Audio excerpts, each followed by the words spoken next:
Hi, Richard here at Sonic Violins, and I'd like to talk about electric violins and electro acoustic violins, what the differences and similarities are between them, and hopefully this will help you in choosing a violin that suits your own requirements. I will also explain how the sound at the beginning of this video was created. So this is a Sonic violin. It's an electroacoustic violin and it uses a traditional violin body. It's fitted with a piezoelectric transducer which picks up the vibrations of the body and the strings, creates a very small electrical signal which is sent to the internal preamp and then connects to your amplification system via a 1/4 inch jack. The next instrument is a very popular electric violin, which is similar to 99% of electric violins on the market, and it has a solid body. It's fitted with a piezoelectric transducer which picks up the vibrations of the body and the strings, generates a small signal which is sent to an internal preamp and connects to amplification system via a 1/4 inch jack socket.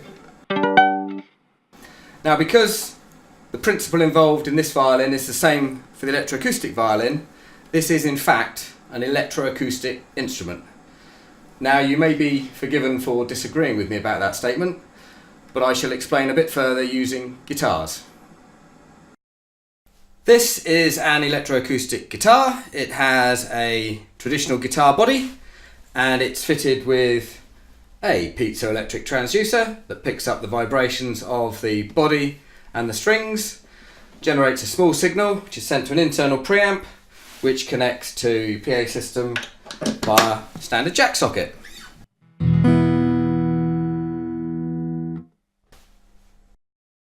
This is an electric guitar which has a solid body, and most importantly for the purposes of this discussion, it's fitted with electromagnetic coil pickups. These generate a signal not from the vibrations of the body but from the movement of the string in the magnetic field, which generates a current in the coil, which is quite a large signal, so it doesn't necessarily need an internal preamp, although some electric guitars are fitted with them, and then connects as before with the jack socket to your PA system.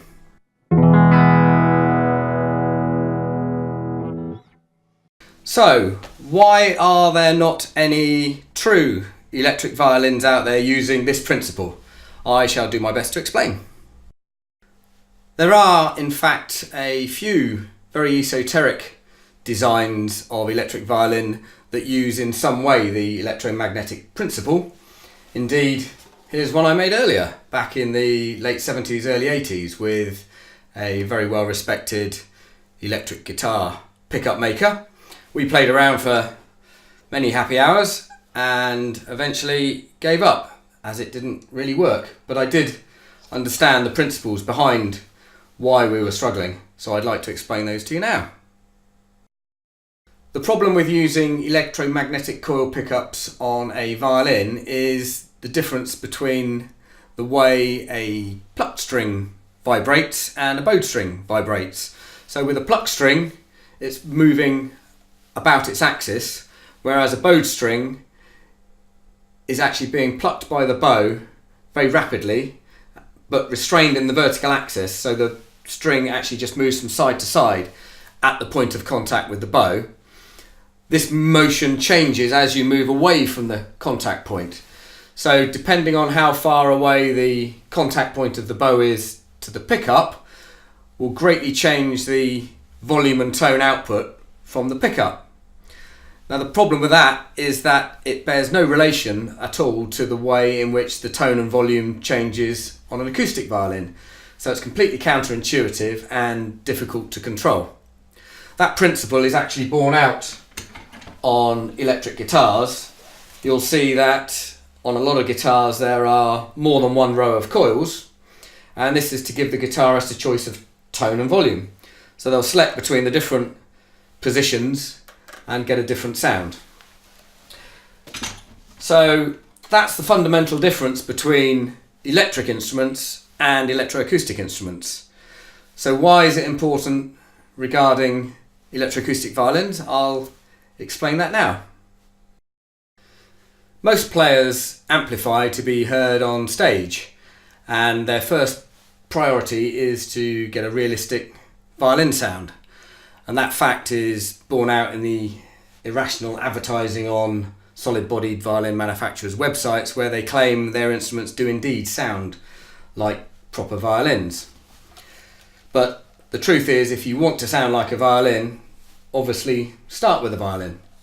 So why do these exist? Well, there's some history that goes back before amplification, where violinists needed to practice quietly, so violin makers would make wooden framed instruments for that purpose.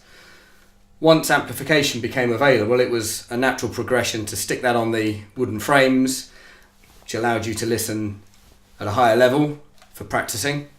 And those instruments then found themselves onto stages, partly due because of their rather quirky aesthetics, which suits some genres, maybe such as talent shows. Another claim is that these instruments don't feed back, whereas acoustic bodied instruments will feed back. There is truth in that, but with sonic violins, the output signal from the instrument is very flat response and high level, so it doesn't require a lot of gain boosting or EQ boosting. So you can actually get to a level very easily that you're damaging your ears before it starts feeding back. So with modern day PA systems, monitoring, in-ear monitors, it's no longer a problem. And the final claim about these instruments is that they are much better if you're using effects, especially things like distortion, which rely on feedback. So we'll now finally have a look at some effects and reveal how the sound was created at the beginning of this video. Okay, I'm now going to play the electric guitar and the solid and acoustic bodied electroacoustic violin through the same effects rack. Starting with the guitar, we all know the guitarists are the coolest dudes on the stage, and they have all their effects made for them, and there's lots of information to tell them how to use them, which is quite fortunate really.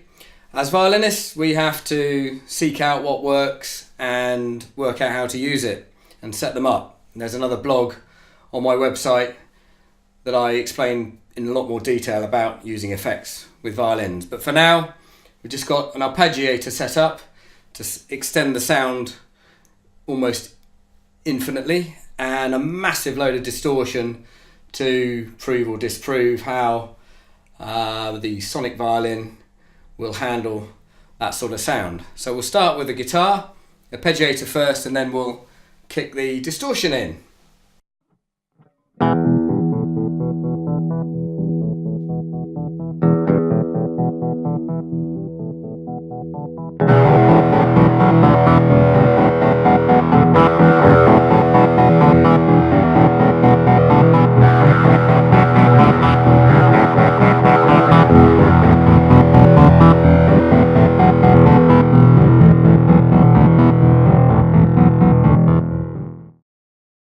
Okay, now the same effects using the solid-bodied violin, which, as you can see, isn't quite as cool as the guitar, but obviously more cool than playing a normal violin. So here's the unprocessed sound.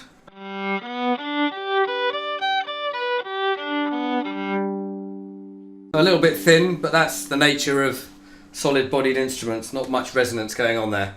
But we'll add the arpeggiator and also that distortion and see what happens.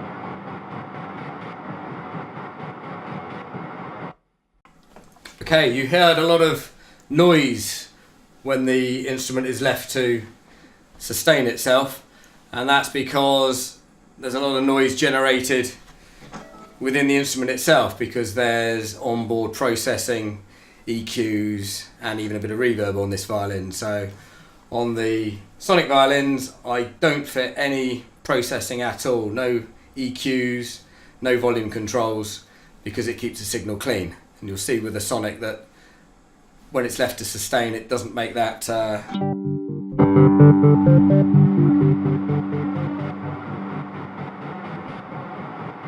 that noisy sound.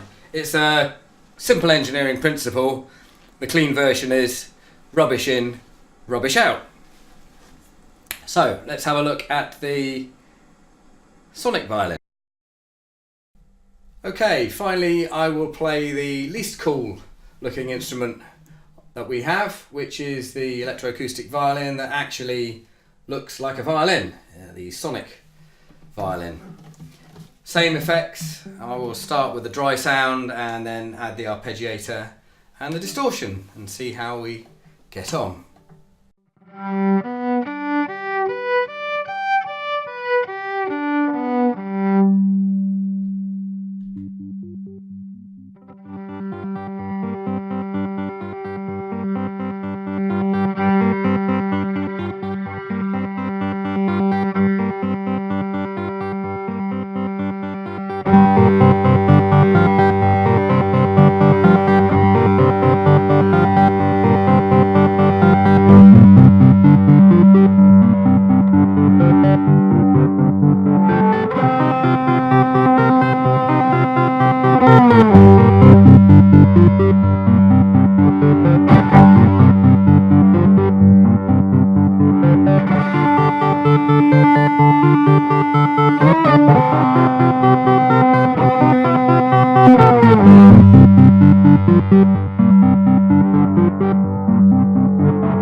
So, as you were most likely expecting by now, the Sonic violin coped very well going through the effects, and is indeed the sound you're listening to at the start of this video. Quite frankly, if it wasn't, I'd have been wasting your time. So the reason that it sounds the way it does is because you've got a very clean, accurate signal going into the effects. With a solid-bodied violin, there were noises and loss of frequency response before you even hit the effects pedal, so the results are never going to be as good. Just to assure you, there's no post-processing going on after these recordings. You're listening to the cabinet recorded directly with this microphone, and I can honestly tell you, if there was a better way of amplifying violins out there, I'd be using it myself. So this is part of a blog on my website, and you'll find more information there and other blogs, including one on effects. If you have any questions, you can email me directly through the blog or directly off the website contact details. Thanks very much for listening.